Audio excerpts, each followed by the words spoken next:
S ಅಭಿಷೇಕರ, ತಾವು ಇಷ್ಟೊತ್ತವ್ರಿಗೆ ಏನ್ ನೋಡಿದ್ರೆ, ಇಷ್ಟೊತ್ತವ್ರಿಗೆ ಏನ್ ನಾನು ಸುದ್ದಿ ಮಾಡಿದೆ, ದೇವಸ್ಥಾನದ ಒಳಗಡೆ ಆವರಣದಲ್ಲಿ ಇದ್ದದ್ದು. ಈಗ ಗ್ರಾಮಸ್ಥರು ಒಂದಷ್ಟು ಜನ ಇಲ್ಲಿದ್ದಾರೆ.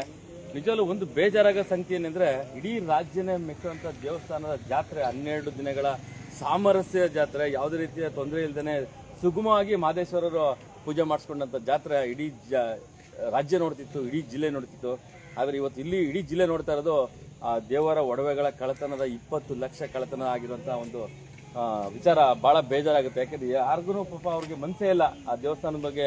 ನಿಜವಾಗ್ಲೂ ಅವ್ರಿಗೆ ನಂಬಿಕೆನೇ ಇಲ್ಲ ಅಂತ ಕಾಣುತ್ತೆ. ತನಿಖೆ ಆಗುತ್ತಾ, ನಿಜವಾಗ್ಲೂ ಸಿಗುತ್ತಾ ಒಡವೆ? ಯಾಕಂದ್ರೆ ಇವರೆಲ್ಲ ಕೊಟ್ಟಂತ ಸಹಾಯಧನದಿಂದ ಮಾಡಿದಂತಹ ಇವರು ಪೂರ್ವಿಕರು, ಅಂದ್ರೆ ಇವ್ರ ತಾತ ಮುತ್ತಾತರು ಕೊಟ್ಟಂತ ಎಲ್ಲ 2 ಗ್ರಾಮದ ಬಹಳ ಸಾಮರಸ್ಯ ಇದ್ದಂತಹ ಒಂದು ಜಾತ್ರಾ ಮಹೋತ್ಸವಕ್ಕೆ ಮಾಡಿಟ್ಟಂತಹ 20 ಲಕ್ಷ ಒಡವೆಯ ಕಳ್ಳತನ ಇಷ್ಟು ಸುಲಭವಾಗಿ ಮಾಡ್ತಾರೆ ಅಂತಂದ್ರೆ, ನೀವ್ಯಾಕೆ ಇಷ್ಟು ಜವಾಬ್ದಾರಿ ತಗೊಂಡು ಸಂಬಂಧಪಟ್ಟಂತ ಇಲಾಖೆಯವರು ತನಿಖೆ ಮಾಡಲ್ಲ ಅನ್ನೋದೇ ಸಾರ್ವಜನಿಕ ಪ್ರಶ್ನೆ ಆಗಿರೋದು.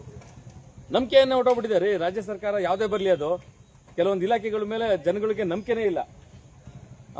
ಹಾಗಾಗಿ ಅವ್ರನ್ನು ಕೂಡ ಮಾತಾಡ್ಸೋಣ. ಯಾಕೆಂದ್ರೆ ಇಲ್ಲಿ ಜನ ಏನು ಅಂತಂದ್ರೆ ರೈತಾಪಿ ಜನ, ಅವ್ರ ಕೆಲಸಗಳು ಮಾಡ್ಕೊಂಡು ಇವತ್ತು ಏನೋ ಒಂದು ದೇವತಾ ಕಾರ್ಯಗಳಿಗೆ ಪೂಜೆ ಮಾಡೋದಕ್ಕೆ ಅವ್ರ ಕೈಲಿ ಮನೆಗೂ ದೇಣಿಗೆ ಕೊಡ್ತಾರ್ರಿ. ಇಲ್ಲಿ ಮಾಡುವಂತ ಜಾತ್ರೆ ಮಹದೇಶ್ವರನ ದೇವಸ್ಥಾನದ, ಬೆಟ್ಟದ ದೇವಸ್ಥಾನದ ಅರ್ಧ ಮಾಡುವಂತ ಜಾತ್ರೆಗೆ ಸಮ. ಹಾಗಾಗಿ ಒಂದಷ್ಟು ಜನ ನಮ್ಮ ರೈತಾಪಿ ಜನ ಕೂಡ ಇದ್ದಾರೆ. ನೋಡೋಣ ಏನ್ ಹೇಳ್ತಾರೆ ಈ ವಿಚಾರವಾಗಿ. ಯಾಕಂದ್ರೆ ಎಲ್ರಿಗೂ ಗೊತ್ತಿರೋದು, ಅವ್ರಿಗೂ ಕೂಡ ಗೊತ್ತಿರೋದು. ಸ್ವಲ್ಪ ನೀವು ಎಲ್ಲಾ ಕಡೆ ಓಡಾಡ್ತೀರ ಸರ್. ನಿಜವಲ್ಲೂ ಬಹಳ ಬೇಜಾರಾಗೋ ಸಂಖ್ಯೆ ಏನು ಅಂತಂದ್ರೆ, ನಾನು ಕೂಡ ಈ ಊರಿನ ಮನೆ ಮಗನಾಗಿ ನನಗೂ ಕೂಡ ಒಂದು ಬೇಜಾರಾಗೋ ವಿಚಾರ. ಇದು ಆಗ್ಬಾರ್ದಾಗಿತ್ತು, ತನಿಖೆದಾರರು ಮಾಡ್ಲಿ ಅಂತ ನಾವು ಆಸೆ ಪಡೋಣ ಸರ್. ಹೌದು, ಮಾಡ್ತೀವಿ ಅಲ್ವೇ, ಮಾಡ್ಬೇಕು. ನಮ್ಮ ಗ್ರಾಮದ ಜನ ನೋಡಿ ಸ್ವಾಮಿ, ದೇವಸ್ಥಾನ ಪೂಜೆ ಕೈ ಮುಗಿಯುತ್ತೆ. ಊರುಗಳು ನಿಂತ್ಕೊಂಡು ಭಯ ಭಕ್ತಿಯಿಂದ ಆಗು ಹೋಗು ಜವಾಬ್ದಾರಿಯುತವಾದದ್ದು ಪೂಜಾರರದು. ನಮ್ಮ ಗ್ರಾಮಗಳಲ್ಲ, 7 ಗ್ರಾಮದವ್ರದ್ದು ಅಲ್ಲ. ಇದು ಜವಾಬ್ದಾರಿತ ಇರೋದು ಪೂಜಾರರದು. ನಾವು ಪೂಜಾರರು ಹೇಳಿದಂಗೆ ಪೂಜೆ ಮಾಡ್ತಿರ್ತೀವಿ. ದೇವ್ರ ಏನ್ ಕೊಡ್ಬೇಕು ಕೊಡ್ತೀವಿ, ಅವ್ರಿಗೆ ಸಹಾಯ ಏನ್ ಬೇಕು ಮಾಡೋಣ, ಎರಡು ಮಾಡ್ತೀವಿ ಅಷ್ಟೇ. ಒಡವೆ ದೇವರು ವಿಚಾರ ಎಲ್ಲ ಪೂಜಾರರು ಜವಾಬ್ದಾರಿ. ಅವರು ಸ್ವಲ್ಪ ಜವಾಬ್ದಾರಿ ತಗೊಬೇಕಾಯ್ತು. ಅವರು ಜವಾಬ್ದಾರಿ ಸ್ವಾಮಿ, ಅವ್ರಿಗೆ ತಕ್ಕಬೇಕಲ್ಲ. ಪರಿಪೂರ್ಣ ಪೂಜಾರದೇ ಜವಾಬ್ದಾರಿ. ಆಗು ಹೋಗು ನಮ್ಮ 2 ಗ್ರಾಮದ ಜನಗಳದಲ್ಲ. ಜಾತ್ರಾ ಉತ್ಸವ, ದೇವ ಉತ್ಸವ ಮಾತ್ರ ನಮ್ಮ ಗ್ರಾಮದ ಜನ ದೀಪಾವಳಿ ಒಳಗೆ ಕಾಯ್ದು. ಬೇರೆ ಜನ ಎಲ್ಲ ಪೂಜಾರದೇ ಜವಾಬ್ದಾರಿ. ಖಂಡಿತ. ದೇವಸ್ಥಾನ ಜನ, ಲಕ್ಷಾಂತರ ಜನ ಬರ್ತಾರೆ ನಿಮ್ಮೂರ್ಗೆ, ಕೊಡಳಿ ಗ್ರಾಮಕ್ಕೆ. ಒಂದು ಸಣ್ಣ ಪ್ರಾಬ್ಲಮ್ ಇಲ್ದೇನೆ ನಡೀತಂತ ಏನೋ ಸಣ್ಣ ಪುಟ್ಟದೊಂದು ದುಡ್ಡು ಕಳ್ತನ ಆಗಿತ್ತು ಬಿಟ್ರೆ, ಇಷ್ಟು ದೊಡ್ಡ ಮಟ್ಟದ ಯಾವತ್ತು ಕಳ್ತನ ವಿಚಾರಗಳು ಈ ಗ್ರಾಮಕ್ಕೆ ನಾನು ನೋಡ್ದಂಗೆ, ನಾನು ಹೆಚ್ಚಿಗೆ 30 ವರ್ಷದಿಂದ ಒಡನಾಟ ಇದೆ ನಿಮ್ದೆಲ್ಲ, ಯಾವತ್ತೂ ಆಗಿಲ್ಲ. ಅಟ್ಲೀಸ್ಟ್ ತನಿಖೆನಾರು ಮಾಡ್ಲಿ ಅಂತ ನಾವು ಸಂಬಂಧಪಟ್ಟ ಅಧಿಕಾರಿಗೆ ಹೇಳೋಣ. ಆಯ್ತು, ಮಾಡಬೇಕು. ತನಿಖೆನೇ ಮಾಡಿದ್ರೆ, ಅದು ಎಂಕ್ವೈರಿ ಮಾಡಿದ್ರೆ ಯಾರು ಕದ್ದವ್ರೆ ಯಾರು ಅನ್ನೋದು ರುಜುವತ್ತಾಗ್ಬಿಟ್ರೆ. ಯಾಕೆಂದ್ರೆ ಇದನ್ನ ಹಳ್ಳ ಹಿಡಿಸಿದ್ರೆ ಕೇಸ್ನ, ನಾಳೆ ಮುಂದಿನ ಊರುಗಳಲ್ಲಿ ಹೋಗಿ ಕಳ್ತನ ಮಾಡ್ತಾರೆ. ನಾವೆಲ್ಲ ನೋಡ್ತಾ ಇದೀವಿ ಮೊಬೈಲಲ್ಲಿ. ಕಳ್ತನ ಮಾಡಿದವ್ರನ್ನ ರೈತರು ಹಿಡಿದು ಹೊಡೆದು ಅವ್ರಿಗೆ ಪೊಲೀಸ್ ಇಲಾಖೆ ಕೊಟ್ರು ಅವ್ರ ಮೇಲೆ ಏನ್ ಕೇಸ್ ಆಗುತ್ತೆ, ಏನ್ ಮಾಡ್ತಾರೆ ಅಂದ್ರೆ ಬಹಳ ಕುತೂಹಲ ಅಲ್ವೇ? ಸಿಗಲ್ಲ ಅಂತೀರಾ? ಎಷ್ಟು ಬೇಜಾರಾಗ್ತದೆ. ಯಾಕಂದ್ರೆ ರಾಜಮನೆತನ ಇರುವಂತ ಒಂದು ಹಿನ್ನೆಲೆ ಇರುವಂತ ದೇವಸ್ಥಾನ ಇದು. ರಾಜರ ಆಳ್ವಿಕೆಯಲ್ಲಿ ಇದ್ದಂತ ದೇವಸ್ಥಾನ. ಅವನೇ ಕರ್ಸ್ಕೊಬೇಕು, ಅವನೇ ದಂಡಿಸ್ಬೇಕು. ನಾವು ನೀವು ಪೂಜಾರಿ ಆಗ್ಲಿ, ಇನ್ನೊಬ್ರಿ ಆಗ್ಲಿ, ಅಧಿಕಾರಿ ವರ್ಗದಲ್ಲಿ ಯಾರು ದಂಡಿಸಕ್ ಆಗಲ್ಲ. ಅವ್ರನ್ನ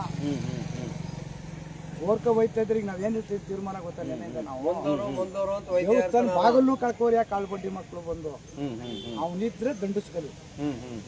ನಾವು ಪೂಜೆ ಮಾಡಿದ್ವಿ ಅದಕ್ಕೆ ನಿಮ್ಗೆ ನಾವ್ ಹೇಳ್ತಿರೋದ. ಇಡೀ ದೇಶದಿಂದ ಬರ್ತಿರಲ್ಲ ಸ್ವಾಮಿ ದೀಪಾವಳಿ ಒಳಗೆ.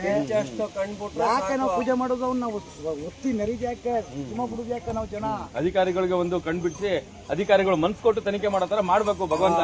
ಈಗ ನನ್ನ ಹೆಂಗೆ ಕರ್ಸ್ಕೊಂಡಿದ್ದೇನೆ ಇವತ್ತು ಎಷ್ಟೋ ಜನ ಗೊತ್ತಿಲ್ಲ ಯಜಮಾನ್ರೆ. ಈಗ ನಾವು ಬಂದೂರು ಹೋಬಳಿಲಿ ಇಟ್ಕೊಂಡು ನನಗೆ ಗೊತ್ತಿಲ್ಲ. ನಿನ್ನೆ ನೈಟ್ ಗೊತ್ತಾಯ್ತು, ನಾನು 10 ಗಂಟೆ ರಾತ್ರಿ ಬೆಳಗ್ಗೆ ಬೇರೆ ಕಾರ್ಯಕ್ರಮಕ್ಕೆ ಹೋಗಿದ್ದೆ. ಇವತ್ತು ಸಂಜೆ ಆದ್ರೆ ನೀವೆಲ್ಲ ಸಿಗ್ತೀರಾ ಅಂತ ಗೊತ್ತಿತ್ತು ನನಗೆ. ರೈತರು ಫ್ರೀ ಆಗಿರ್ತಾರೆ, ಅವರು ಗದ್ದೆ ಕೆಲಸ ಎಲ್ಲ ಮಾಡ್ಕೊಂಡು ಒಂದಷ್ಟು ವಿಚಾರಗಳು ಹೇಳ್ತಾರೆ ಅನ್ನೋದಕ್ಕೋಸ್ಕರ ಇವತ್ತು ನಾನು ಸುದ್ದಿ ಮಾಡಿದೆ. ಇವತ್ತು ಇಡೀ ರಾಜ್ಯ ನೋಡ್ತಾ ಇದೆ, ನೀವು ಲೈವ್ ಹಾಕೊಂಡಿದ್ದೀನಿ. ಇಡೀ ರಾಜ್ಯ ನೋಡ್ತಾ ಇದೆ. ಇವತ್ತು ಅರಟೆಕೊಪ್ಪಲು ಮತ್ತು ಕೊಡಗಳಿ ಗ್ರಾಮದ ಏನು ಜಾತ್ರೆ ಹೆಂಗಿತ್ತು ಅನ್ನೋದು ಅದು ಕೂಡ ನಾನು ತೋರಿಸಿದ್ದೀನಿ. ಇವತ್ತು ಬೇಜಾರಾಗೋದು 20 ಲಕ್ಷ ಅಂತಂದ್ರೆ ಅಲ್ಲಿಗೆ ನಮ್ಮ ತೀರ್ಮಾನ ಏನು ಗೊತ್ತೇ, ಅಲ್ಲಿಗೆ ನಾವು ಮಾಡ್ತಾ ಇರೋದೆಲ್ಲ ವೇಸ್ಟ್. ಅವನ್ನ 19 ಕಾಲ ನಾವು ಮಾಡೋದು ವೇಸ್ಟ್ ಅಂತ ನಮ್ಮಂತೂ. ಯಾಕಂದ್ರೆ ಅವನ ಭಾಗ ಯಜಮಾನ್ರೆ ಒಂದು ಮಾತಾಡೋಣ. ಕಳಿಸ್ತಾರೆ ಇದೇ ತರ ಒಂದು ಕಳತನ ಮಾಡಕ್ ಬಂದಾಗ ನಾಗಪ್ಪ ಕಾಣಿಸ್ಕೋತು ಅಂತ ಕೂಡ ಸರ್ಪ ಕಾಣಿಸ್ಕೊಂಡು ಆ ಕಳ್ಳರು ಓಡೋಗ್ಬಿಟ್ರು ಅಂತ ಕೂಡ ಒಂದು ಗೋಲ್ಕ ತಕ್ಕಂದ್ ಹೋಗಿ ಆ ಬೇಲಿಗೆ ಇಟ್ಬಿಟ್ಟು ಹೊಟ್ಟೋಗ್ರ ಕಾಸು ಕುರ್ಕೊಂಡ್ ಅವಾಗ ₹100 ಕಾಸು ಚಿರ್ಲ ಮಾತ್ರ ಬಿಟ್ಟಿದ್ರು ಎತ್ಕೊಂಡೋಗಿ ಅಲ್ಲೇ ಬಾಕಿ ಪದಾರ್ಥ ಹಿಂಗ್ ಮುಟ್ಟೆ ಇಲ್ಲ ದೇವ್ರನ್ನ ಬರ್ದು ನಾವು ಬರೀ ಗೋಲ್ಕದ ಕಾಸು ತಗೊಂಡ್ ಹೋಗಿದ್ ಅಷ್ಟು ಬಿಟ್ರೆ ಈ ತರ ದೇವ್ರನ್ನ ವೀಕ್ರನ ಮತ್ತೆ ಕಳಸನ ಚಿನ್ನದ ಹೊಡೆದಿರೋದು ಇದೇ ಫಸ್ಟ್ ನೋಡಿ. ಈ ಜಾತ್ರೆಗೆ ಲಕ್ಷಾಂತರ ಜನ ಬರ್ತಾರೆ, ಯಾವತ್ತೂ ಈ ತರ ಆಗಿಲ್ಲ. ನಾನ್ ನೋಡ್ದಂಗೆನೆ ಸರಿಸುಮಾರು ಒಂದು 30 ವರ್ಷದಿಂದ ನೋಡ್ತಾ ಇದೀನಿ ಈ ದೇವಸ್ಥಾನನ, ಆತರ ಎಲ್ಲೂ ಕೂಡ ಆಗಿಲ್ಲ. ನಮ್ಮ ದೇವಸ್ಥಾನಕ್ಕೆ ಕದ ಹೊಡೆದು ನುಗ್ಗಿರೋದು ಇದೇ ಫಸ್ಟ್ ಅವರು. ಹಿಂದೆ ಕಳ್ತನ ಆಗಿತ್ತು ಅಂದ್ಮಲ್ಲ ನಾವು, ಆಗ ಕದ ಹೊಡೆದಿ ತಳ್ಳವ್ರು ಅಷ್ಟೇ. ಅಂಕುಲ್ ಕಾಲ್ ಮಡಗಿಲ್ಲ, ಗೋಲ್ಕ ಸಿಕ್ಕದೆ ಗೋಲ್ಕೆ ಈಚೆಗೆ ದಬಾರಿ ಹೊಡೆದ್ಬಿಟ್ಟವ್ರ ಒಳಗಡೆ ನುಗ್ಗಿಲ್ಲ. ಈಗ ದೇವಸ್ಥಾನ ಗರ್ಭಾಂಕನೊಳಗೆ ನುಗ್ಗಿ ಆ ದೇವ್ರನ್ನ ಪ್ರವೇಶ ದೇವ್ರನ್ನ ಎತ್ಕೊಂಡಿರೋದು ಅದು ದೇವ್ರೊಂದು ಕ್ರೀಟ, ಅದು ಲಿಂಗ ಧಾರಣೆ, ಗುಡಿ ಒಂದ್ ಕುಂಡ್ರು ಪ್ರಬೀಳದದು. ಅಲ್ಲಿಗೆ ನಾವು ದೇವ್ರೇ ಇಲ್ಲ ಅಂತ ತೀರ್ಮಾನ ನಮ್ಗೆ ನಿನ್ನೆಯಿಂದ ಬೇಜಾರಾಗ್ಬಿಟ್ಟಿದೆ ಅಷ್ಟು. ಏನೇ ಮಾಡಿದ್ರು ಭಗವಂತ ಅವನ ಬಾಗಿಲ್ನ ಹೊಡೆದು ಅವನ್ನೇ ಎತ್ಕೊಂಡ ಮೇಲೆ ಆ ಕಳ್ಳ ಹೋಗಿ ಅಲ್ಲಿ ಏನು ಆಗೋದ ಹಾಗಾದ್ರೆ ಏನು ಶಕ್ತಿನೇ ಇಲ್ವಾ ದೇವ್ರಿಗೆ ಅನ್ನೋದು ಬೇಜಾರಾಗ್ಬಿಟ್ಟಿದೆ. ಅವ್ನು ನಾನ್ ಹೇಳ್ತಿರೋದು ಅಷ್ಟೇ, ಸತ್ಯವಾಗ ಅವ್ನು ಏನಾರು ಇದ್ರೆ ಅವ್ರನ್ನ ನೋಡಿ. ಅದಕ್ಕೆ ನಿಮ್ಗೆ ನೋಡಿ, ನನಗೆ ವಿಚಾರ ಗೊತ್ತಾಯ್ತು. ಕೇವಲ ಬರೀ ನಿಮ್ ಗ್ರಾಮಕ್ಕೆ ಎಷ್ಟು ಜನ ಗೊತ್ತಿಲ್ಲ, ಪಕ್ಕದ ಗ್ರಾಮಕ್ಕೆ ಗೊತ್ತಿಲ್ಲ, ಇನ್ ಪಕ್ಕದ ಗ್ರಾಮಕ್ಕೆ ಗೊತ್ತಿಲ್ಲ. ಇವತ್ತು ಇಡೀ ರಾಜ್ಯಕ್ಕೆ ಗೊತ್ತಾಗ್ಬೇಕು ಅನ್ನೋದಕ್ಕೆ ನನ್ನ ಎಲ್ಲೋ ಕರ್ಕೊಂಡಿರೋದು ಮೋಸ್ಟ್ಲಿ. ಹಾಗಾಗಿ ಸಂಬಂಧಪಟ್ಟ ಇಲಾಖೆಗೂ ಕೂಡ ಬಹಳ ಚೆನ್ನಾಗಿ ಮಾತಾಡಿದೀನಿ, ಬಹಳ ದಂಡಿಸಿದೀನಿ ಕೂಡ ಕೆಲವೊಂದು ವಿಚಾರಗಳನ್ನ. ಇಲಾಖೆ ಸಂಬಂಧಪಟ್ಟಂತವ್ರಿಗೆ ನೀವು ತನಿಖೆ ಮಾಡಿಲ್ಲ ಅಂತಂದ್ರೆ ನಾವು ಹಿಂದೂಪರ ಸಂಘಟನೆಗಳು ಏನಿದೀವಿ ನಾವು ಬಂದು ನಾಳೆ ದಿನ ದೇವಸ್ಥಾನ ಮುಂದೆ ಧರಣಿ ಕೊಡಬೇಕಾಗುತ್ತೆ ಅಂತ ಇದ್ರ ಮೂಲಕ ಕೂಡ ಹೇಳಕ್ ಇಷ್ಟಪಡ್ತೀನಿ. ಈಗ ನಾನು ಕೂಡ ವಿಶ್ವ ಹಿಂದೂ ಪರಿಷತ್ತು ಮೈಸೂರು ಜಿಲ್ಲಾ ಗ್ರಾಮಾಂತರ ಗೋರಕ್ಷಕ ಪ್ರಮುಖ. ಹಾಗಾಗಿ ನಮ್ದೇ ಆದಂತ ಧಾರ್ಮಿಕ ಸಂಘಟನೆಗಳಿದೆ. ನಾಳೆ ದಿನ ಅದಕ್ಕೆ ಸಮಸ್ಯೆಗೆ ನೀವು ಜವಾಬ್ದಾರಿ ಆಗ್ತೀರಾ ಸಂಬಂಧಪಟ್ಟ ಅಧಿಕಾರಿಗಳು. ನೀವು ತನಿಖೆ ಮಾಡಲಿಲ್ಲ, ಇದನ್ನೇನೋ ತನಿಖೆನ ಹಳ್ಳ ಹಿಡಿಸಿದೆ ಅಂತ ಕೂಡ ನಾನು ನಿಮಗೆ ವಾರ್ನಿಂಗ್ ಕೂಡ ಈ ಮೂಲಕ ಕೊಡ್ತೀನಿ. ನನ್ನ ಮೇಲೆ ಕೇಸ್ ಹಾಕೋದಲ್ಲ, ನೀವು ಸಂಬಂಧಪಟ್ಟಂತ ಕಳ್ಳರ ಮೇಲೆ ಕೇಸ್ ಹಾಕಿ ನಿಜವಂತ ನಿಷ್ಪಕ್ಷಪಾತವಾದಂತ ವಿಚಾರಗಳನ್ನ ನೀವು ತೋರಿಸ್ಬೇಕು. ಯಾಕೆ ನೋಡಿ, ಇಷ್ಟೆಲ್ಲ ಏನು ನಮ್ಮ ರೈತರು ಇದಾರೆ, ಆ ನಮ್ಮ ರೈತರು ಕೊಟ್ಟಂತ ಆ 2 ಗ್ರಾಮದ ರೈತರು ಕೊಟ್ಟಂತ ಬಳುವಳಿ ಅದು ರಾಜ ಮಹಾರಾಜರು ಇದ್ದಂತ ಒಂದು ಈ ದೇವಸ್ಥಾನ ಸನ್ನಿಧಿಲಿ ಈ ತರ ಆಗುತ್ತೆ ಅನ್ನೋದು ಬಹಳ ನೋಡೋಣ. ಯಜಮಾನ್ರ, ನಿಮ್ಮ ಕಾಲದಲ್ಲಿ ಯಾವ ತರ ಈ ತರ ಆಗಿತ್ತಾ? ಇದೇ ಫಸ್ಟ್. ಇದೇ ಫಸ್ಟ್ ಅಲ್ವಾ ನಿಮ್ಗೆ ಅನುಭವ?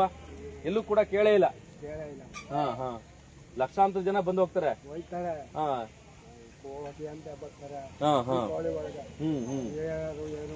ತನಿಖೆ ಆಗ್ಬೇಕಂದ್ರೆ ಕರೆಕ್ಟ್ ಆಗಿ ಇದನ್ನ ಮತ್ತೆ ವಾಪಸ್ ಪಡಿಬೇಕು ನೀವು. ನೋಡಿ, ಕೆಲವ್ರು ಏನ್ ತಿಳ್ಕೊಂಡ್ಬಿಡ್ತಾರೆ ಅಂದ್ರೆ, ಅಯ್ಯೋ ಇವನೊಬ್ಬ ಸೋಷಿಯಲ್ ಮೀಡಿಯಾದಲ್ಲಿ ಏನಾಗ್ಬಿಡುತ್ತೆ, ಪೇಪರ್ ಬಂದ್ಬಿಟ್ಟು ಏನಾಗ್ಬಿಟ್ರೆ, ಪೇಪರ್ ಬಂದಿದ ತಕ್ಷಣ ಸತ್ಯ ಆಗ್ಬಿಡುತ್ತಾ, ಪೇಪರ್ ಬಂದಿದ ತಕ್ಷಣ ತನಿಖೆ ಮಾಡ್ಬಿಡ್ತಾರ. ಯಾವ್ದೇ ಕಾರಣಕ್ಕೂ ನೀವು ಅನ್ಕೊಳ್ಳಿ ಹೋಗ್ಬೇಡಿ. ಇವತ್ತು ಸೋಷಿಯಲ್ ಮೀಡಿಯಾ ಏನಿದೆ, ಇಡೀ ದೇಶಕ್ಕಲ್ಲ ಇಡೀ ಪ್ರಪಂಚಕ್ಕೆ ಹೋಗುತ್ತೆ ಈ ಸುದ್ದಿ. ಬರೀ ನಿಮ್ ಜಿಲ್ಲೆಗೆ, ರಾಜ್ಯಕ್ಕೆ ನೀವು ಮಾಡುವಂತ ಅಧಿಕಾರಿಗಳ ವ್ಯವಸ್ಥೆಗೆ ಅಲ್ಲ ಇದು ಹೋಗೋದು, ಇಡೀ ಪ್ರಪಂಚ ನೋಡುತ್ತೆ. ಹಾಗಾಗಿ ಇದನ್ನ ಜವಾಬ್ದಾರಿ ತಗೊಬೇಕು. ಸೋಷಿಯಲ್ ಮೀಡಿಯಾ ಅಂತ ಬರೀ ನೀವು ಯಾವ್ದೋ ಒಂದು ಫಾರ್ವರ್ಡ್ ಮೆಸೇಜ್ ಯಾವನೋ ಮಾಡಿದಕ್ಕೆ ಫಾರ್ವರ್ಡ್ ಮೆಸೇಜ್ಗೆ ನನ್ನ ಮೇಲೆ ಕೇಸ್ ಹಾಕ್ತೀರಿ ನೀವು. ನಗ ಬರ್ತದೆ ನೀವು ಹಾಕಿರೋ ಕೇಸ್ಗಳ ಬಗ್ಗೆ. ಹಾಕಿರೋ ಕೇಸ್ಗಳು, ನಾನು ಕೊಟ್ಟಿರೋಂಥ ಕೇಸ್ಗಳನ್ನೆಲ್ಲ ಹಳ್ಳೆ ಇಡ್ಸ್ಬಿಟ್ಟು ನೀವು ನನ್ನ ಮೇಲೆ ಕೇಸ್ ಹಾಕ್ತೀರಾ ನೀವು. ಹಾಕಿ ಬರ್ಲಿ ಕೋರ್ಟ್ಗೆ. ಪುಣ್ಯಾತ್ಮ ಯಾವನ್ ಹಾಕಿದಾನೆ ಅವ್ನು ಬರ್ಲಿ. ಫಸ್ಟ್ ಇದನ್ನ ತನಿಖೆ ಮಾಡ್ರಪ್ಪ. ಸಂಬಂಧಪಟ್ಟ ಅಧಿಕಾರಿಗಳು ಯಾರಿದ್ರೆ ನೀವು, ರಾಜ್ಯ ಕರ್ನಾಟಕ ಪೊಲೀಸ್ಗೆ ಬಹಳ ಹೆಸರಿದೆ, ಶಕ್ತಿ ಇದೆ. ಮೈಸೂರು ಜಿಲ್ಲಾ ವರಿಷ್ಠರು ಕೂಡ ಶಕ್ತಿ ಇದೆ ಪೊಲೀಸ್ ಇಲಾಖೆಗೆ. ಹಾಗಾಗಿ ನೋಡೋಣ ಏನ್ ಮಾಡ್ತಾರೆ ಇದನ್ನ. ನಾನು ಕೂಡ ಇದನ್ನ ಮತ್ತೊಮ್ಮೆ ಬಂದು ನಾನು ಇನ್ನೊಂದು ವಾರ ಮತ್ತೆ ಬರ್ತೀನಿ, ರೈತರನ್ನ ಬಂದು ಮತ್ತೆ ಮಾತಾಡ್ತೀನಿ ಏನಾಯ್ತು ತನಿಖೆ ಏನಂತ. ಯಾಕೆ ನನಗೆ ಅಧಿಕಾರಿ ಕೇಳುವಂತ ಅವಶ್ಯಕತೆ ಇಲ್ಲ, ಯಾಕೆ ಅವ್ರಿಗೆ ಗೊತ್ತಿರುತ್ತೆ. ಅವಾಗ ಹೇಳ್ತಾರ ಅವರು ಏನಾಯ್ತು, ಯಾರು ಬಂದಿದ್ರು, ಏನ್ ಕತೆ, ಡಾಕ್ ಸ್ಕ್ವಾಡ್ ಬಂದಿತ್ತು, ಫಾರೆನ್ಸಿಕ್ನವ್ರು ಬಂದಿದ್ರು, ಅದೆಲ್ಲ ಏನ್ ಮಾಡಿದ್ರು. ಹಾಗಾಗಿ ತಾವು ಏನ್ ನೋಡ್ತಾರೆ, ಕೆಲವೊಂದು ಯಜಮಾನರುಗಳು ಕೂಡ ಇದಾರೆ. ಏನ್ ಯಜಮಾನ್ರು ಈ ತರ ಆಗ್ಬಿಟ್ರೆ ಹೆಂಗೆ ಜನ ನೆಮ್ಮದಿಯಿಂದ ಮನೇಲಿ ಮಲಗೋದು ಅಲ್ವೇ? ಭಯ ಆಗಲ್ವಾ? ಭಯ ಆಗುತ್ತೆ. ದೇವಸ್ಥಾನದಲ್ಲಿ ಈ ತರ ಮಾಡ್ತಾರೆ ಅಂತಂದ್ರೆ ಇನ್ನು ಮನೆಗಳು ಬಿಡ್ತಾರ? ಅದು ಎಲಿಮೆಂಟ್ ಒಂದ್ ಬಿಟ್ಟವ್ರೆ, ಅದು ಗೇಟ್ ಎಲ್ಲ ಹಾರಿ ಎಲ್ಲ ಪೌಡರ್ ಹಾಕಿ ಎಲ್ಲ ಚೆಕ್ ಮಾಡ್ಕೊಂಡು ಹೋಗೋರೆ. ಅದು ಏನು ಒಂದ್ ಹೆಲ್ಮೆಟ್ ಬೇರೆ ಬಿಟ್ಟವ್ರೆ, ಅಷ್ಟೇ ಸಾಕಲ್ರಿ ಅವ್ರಿಗೆ. ಅವ್ರು ಯಾವ ಕಳ್ರು, ಹಳೆ ಕಳ್ರು, ಹೊಸ ಕಳ್ರು ಗೊತ್ತಾಗ್ಬಿಡುತ್ತಲ್ಲ ಅವ್ರಿಗೆ. ಒಂದ್ ಎಲಿಮೆಂಟ್ ಬಿಟ್ಟವ್ರೆ, ಮತ್ತೆ ಗೇಟು ಇದೆಲ್ಲ ಪೌಡರ್ ಹಾಕಿ ಮಾಜರ್ ಮಾಡ್ಕೋಗಿ ನಾಯಿಗಳು ಬಂದೆಲ್ಲ ಮಾಜರ್ ಮಾಡವ್ರೆ. ಇನ್ನು ಏನು ಅಂತ ಗೊತ್ತಾಯ್ತಲ್ಲ. ಅದು ಅವನೇ ನೋಡ್ಬೇಕು, ಅವರೇ ಪೊಲೀಸ್ ಇಲಾಖೆಗೆ ಅವನೇ ಶಕ್ತಿ ಕೊಡ್ಬೇಕು, ಅವನೇ ಬುದ್ಧಿ ಕೊಡ್ಬೇಕು, ಅವನೇ ಇದ್ ಮಾಡ್ಬೇಕು. ಯಾರು ಇದ್ ಮಾಡಿದಾರ ಬಿಟ್ಟಿದಾರ ಆ ಭಗವಂತನೇ ಜ್ಞಾನ ಕೊಡ್ಬೇಕು. ಒಟ್ಟ ತನಿಖೆ ಆಗ್ಬೇಕು, ಹಳ್ಳ ಇಡಿಸ್ಬಾರ್ದು. ತನಿಖೆ ಮಾಡ್ಬೇಕು. ಯಾಕೆಂದ್ರೆ ಈಗ ದೀಪಾವಳಿಗೆ ವರ್ಷಕ್ಕೊಂದಪ್ಪ 15 ದಿವಸ ಜಾತ್ರೆ ಆಗೋದು. ಇದು 2 ಲಕ್ಷ ಅಲ್ಲ, 20 ಲಕ್ಷದ ಒಡವೆ. 20 ಲಕ್ಷ ಗೊತ್ತಾಯ್ತು. 2 ಲಕ್ಷ ಅಲ್ಲ, ಬೆಳ್ಳಿ 20,000 ಅಲ್ಲ. ಬೆಳ್ಳಿ ಚಿನ್ನ ಎಲ್ಲ ಹೋಗಿರೋದು ಅದು. 15 ದಿನ ವರ್ಷಕ್ಕೊಂದಪ್ಪ ಜಾತ್ರೆ ನಡೆಯೋದು ವೈಭವ. ಅದು ಅವಯ್ಯ ನಮ್ಮೂರಿಂದು ಕೊಡಗಳ್ಳಿಯಿಂದ ವೈಭವದಲ್ಲಿ ಅಲ್ಲಿಂದ ಬರ್ತಾನೆ, ಇಲ್ಲಿಂದ ದಸರಾ ತರ ಮಾಡ್ತೀರಾ ದಸರಾ ಮಾಡಿದ್ರೆ ಅವ್ರೊಂದು ದಸರಾ ಮಾಡ್ತಾರೆ. ಮೈಸೂರು ದಸರಾ ಇದ್ರಂಗೆ ಇದು ಮಿನಿ ದಸರಾ ಅಂದಂಗ ನಮ್ದು. ಯಾಕೆ ಹತ್ತಿಂದ ವೈಭವದಲ್ಲ ಬರ್ತಾನೆ, ಇತ್ತಿಂದ ವೈಭವದಲ್ಲಿ ಹೋಯ್ತಾನೆ. ಆಮೇಲೆ ಇಲ್ಲುವೆ ಸೋಮವಾರ, ಶುಕ್ರವಾರ, ಆಮೇಲೆ ಅಮಾವಾಸ್ಯೆ, ಹುಣ್ಣಿಮೆ ಎಲ್ಲ ಪೂಜೆ ಕ್ಲೀನ್ ಮಾಡ್ತಾರ. ಅವು ಏನ್ ತೊಂದ್ರೆ ಇಲ್ಲ. ಅವೆಲ್ಲ ಸೇಮ್ ಮಾಡ್ತಾರೆ. ಇಲ್ಲೂ ಮಾಡ್ತಾರೆ. ಅಂದ್ರೆ ಅವ್ನು ಹೆಂಗ ಕಣ್ಣು ಮುಚ್ಕೊಂತಿದ್ನೋ ಏನೋ ಎಲ್ಲ ಭಗವಂತೇ ನೋಡ್ಬೇಕು. ಮಾತ್ರ ಇದಕ್ಕೆ ನೀವು ಬಂದಿದ್ದಾರೆ, ನಿಮ್ಗೂ ಒಳ್ಳೇದಲ್ಲಿ. ಮಾತ್ರ ಆದಷ್ಟು ನಿಮ್ ಕೈಲಿ ಆದಷ್ಟು ಸಹಾಯ ಮಾಡ್ರಿ.